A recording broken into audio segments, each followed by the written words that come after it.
لو الكلام ده تم فعلا، ان هم سالوه لو ايران ضربت انت هتعمل ايه، فقال لهم مش هعمل حاجه، فقالوا له يفتح الله، والله يا جماعه برافو عليكم، اتمنى تكملوا، لانه هذا السمسار مش بيتربى الا بالعين الحمراء. رجل الاعمال اللي عامل فن الصفقه ما بيفهمش الا اللغه دي.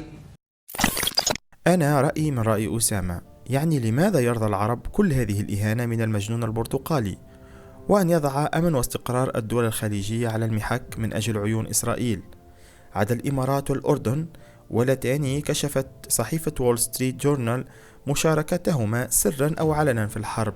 يمكن للدول العربية الأخرى أن توقف ترامب عند حده، فهو لا يمكنه أن يتقدم في هذه الحرب دون استعمال القواعد الأمريكية في بلدانهم أو استعمال مجالهم الجوي.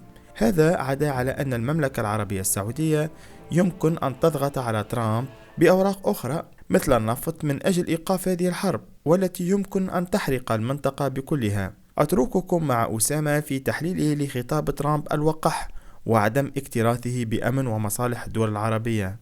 لو دول الخليج استمرت في رفض استخدام الولايات المتحدة لقواعدها، فما فيش عودة للحرب تاني، وما فيش مشروع حرية بحري ولا فتح مضيق هرمز.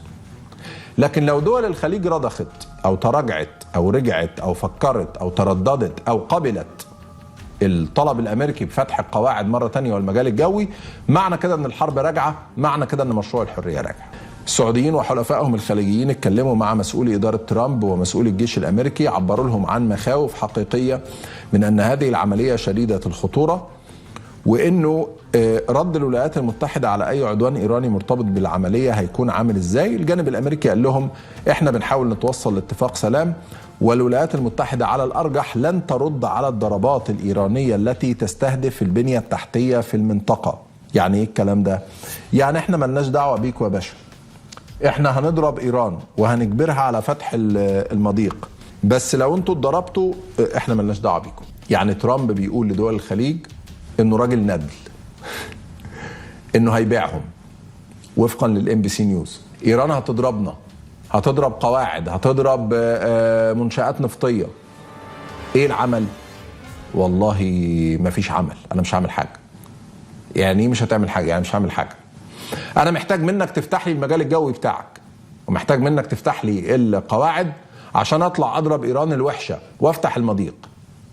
ايوه سيادتك، ايران الوحشة هتضربنا، هتعتبرنا احنا الوحشين وهتقصف اماكن عندنا. يعني كل واحد يكفي نفسه يا اولاد. طب خلاص، طالما كل واحد يكفي نفسه فلا مجال الجوي مفتوح ولا قواعد العسكرية تستخدمها، واطلع بره. ده ملخص الحكاية يعني بالبلدي. والله يا جماعة لو ده حصل للمرة التانية، بقول MBC دلوقتي بتضيف على الكلام اللي قلناه اول امبارح ان السعودية رفضت امام ترامب واوقفت مشروع الحريه.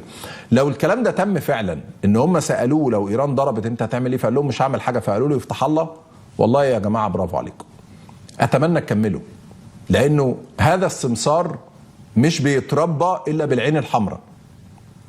رجل الاعمال اللي عامل فن الصفقه ما بيفهمش الا اللغه دي، ما بيفهمش الا طرف قوي في المفاوضات.